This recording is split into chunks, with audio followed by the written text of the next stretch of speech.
आंखें बंद करके कानों में ईयरफोन्स लगाए शांत जगह पर बैठकर खौफ से सुनना। रियल हॉरर हिंदी सब्सक्राइब करना मत भूलना। मैं घर पर अपनी दीदी के साथ थी और कोई भी नहीं था। लॉकडाउन का टाइम था। कोरोना ने बहुत सारी जानों को ले लिया था। उसी में से मेरे भी एक रिलेटिव के जान चली गई, जिसके लिए मेरी फैमिली उनके पास गए हुए थे। मुझे घर अकेला फील ना हो इसलिए मेरे साथ दीदी थी। दीदी दूसरे रूम में सो रहे थे एंड मैं बैठकर अपना स्टोरीज रिकॉर्ड कर रही थी। तकरीबन 10:30 बजे की बात होगी। मैंने जैसे ही स्टोरीज रिकॉर्ड की उसके बाद कुछ खाने के लिए चली गई। मैंने जैसे ही खाना खाया उसके बाद सोचा अब बैठकर अच्छे से स्टोरीज को रिकॉर्ड करती हूँ। तभी मुझे किचन से एक अजीब सी आवाज सुनाई दी। घर में मेरे और दीदी के अलावा कोई भी नहीं था और घर के खिड़की दरवाजे भी बंद थे। किचन में आवाज पक्का कोई बिल्ली होगी। यही सोचकर मैं दोबारा किचन की ओर गई। देखा तो दरवाजा बंद था। मुझे डर लग रहा था कि किचन के अंदर ना चली गई हो, लेकिन मैंने जैसे ही किचन के अंदर जाकर देखा तो वहां भी कोई नहीं था। बिल्ली, उसका तो नामो निशान ही नहीं था। मुझे लगा कि शायद मुझे वहम हुआ है और मैं वापस से किचन बंद करके अपना काम करने के लिए बैठ गई। मैंने जैसे ही फोन पर रिकॉर्डिंग स्टार्ट की, कमरे का दरवाजा बंद था। कमरे में मैं अकेली कुर्सी पर बैठी हुई थी। साइड पर मेरे माइक का सेटअप था और साथ में फोन लगा हुआ था।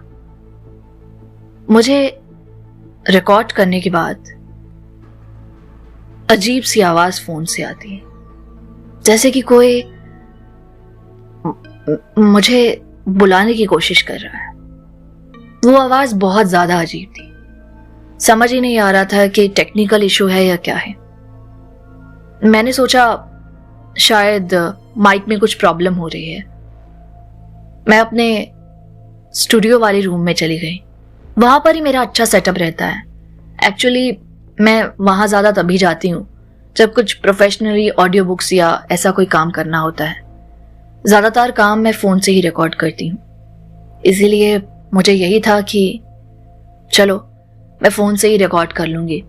बट अब जब टेक्निकल इशू हो रहा था तो मुझे वहीं स्टूडियो वाले रूम में जाना पड़ा। स्टूडियो वाला रूम ऊपर की ओर था। मैंने अपने कमरे का दरवाजा बंद किया। दूसरे रूम में देखा दीदी सो रही थी।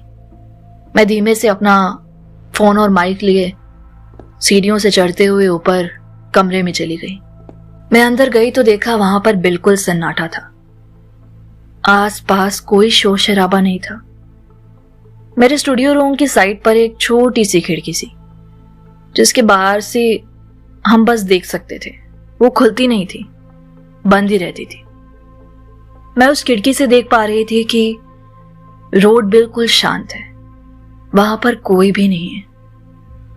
बस 1-2 व्हीकल्स आ रहे थे। मैंने उन्हें देखते हुए अपना काम शुरू कर दिया। सोचा अभी बहुत शांति है और आराम से काम हो सकता है। मैं अपना काम बैठकर लैपटॉप के थ्रू ही करने लगी। बट जैसे ही मैंने काम स्टार्ट किया तो मुझे फिर से वो अजीब सी आवाज आई और वो आवाज इस बार स्टूडियो वाले रूम में होने के कारण थोड़ी ज्यादा डरावनी लग रही थी। इस बार मैं डरते हुए अपना सामान लेकर नीचे आ गई। मैंने अच्छे से फोन और लैपटॉप को चेक किया, बट वहां कोई प्रॉब्लम नहीं थी। आसपास भी देखा तो कुछ नहीं था। मैंने सोचा थोड़ी देर रेस्ट ले लेती हूँ, दोबारा ट्राई करती हूँ। रात के तकरीबन 11:30 बजे थे। अभी मेरे पास बहुत टाइम था। मैं ज्यादातर अपनी रिकॉर्डिंग्स रात को बैठकर ही करा करती थी। 3-4 आराम से बज जाते थे और आज भी मुझे ऐसा ही था कि आराम से बैठकर रिकॉर्ड कर लूंगी। मैंने फोन और बाकी सामान को साइड पर रखा।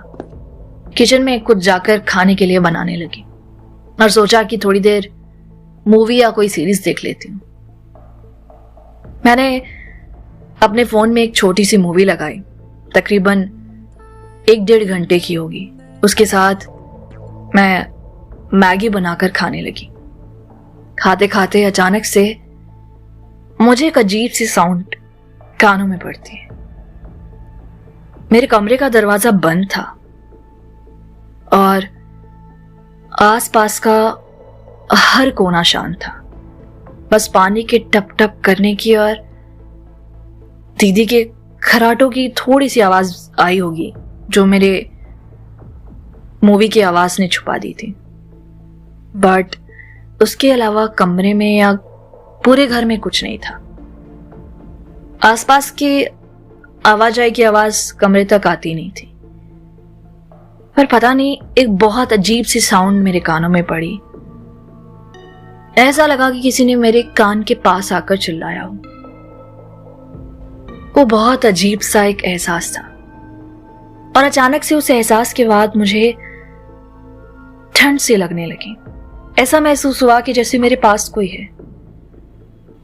मैं उठी, उठकर चुपचाप जाकर दीदी के पास लेट गई।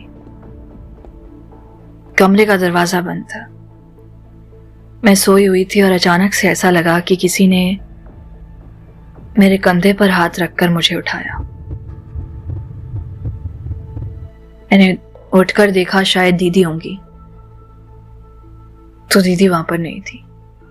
और जैसे ही बाहर की ओर पहुंची तो देखा कि मेरी ही एक पड़ोस की दोस्त खिड़की से मुझे देख रही है। उसे और मुझे मिले काफी टाइम हो चुका था। मैं और वो अब अलग अलग जगह पर थे। वो अपना बाहर पढ़ रही थी और मैं यहां घर पर। एंड सडनली जब मैंने उसे खिड़की से देखा, वो भी रात के टाइम, तो मैं चौंक गई। मैं उसके पास जाती उससे पहले ही अचानक से ऐसा लगा कि किसी ने मुझे ना जैसे जोर से मारा हो। मुझे बहुत ही अजीब सा महसूस हुआ। मैं एकदम से होश खो बैठी और अगली सुबह मैंने अपने आप को बिस्तर पर देखा। मैंने देखा कि मैं बिस्तर पर हूं और अचानक से मुझे आकर खबर मिलती है कि तुम्हारी एक दोस्त थी ना, अपनी गली में रहती थी, वो हॉस्पिटलाइज थी, उसकी डेथ हो गई। I was really shocked. वो वही दोस्त थी जिसको मैंने कल रात शीशे के बाहर देखा था। एंड ये बहुत अजीब सी बात थी कि वो दोस्त मुझे दिखाई दी और अचानक से मेरे साथ वो सब, और मैं कमरे के अंदर थी, बिस्तर पर ही लेटी हुई थी। वो सपना था, वो सपने में मुझसे मिली या फिर सच में मुझसे मिलने आई, आई डोंट नो। बट मुझे ऐसा लगा जैसे कि वो मुझसे आखिरी बार कुछ कहना चाह रही थी।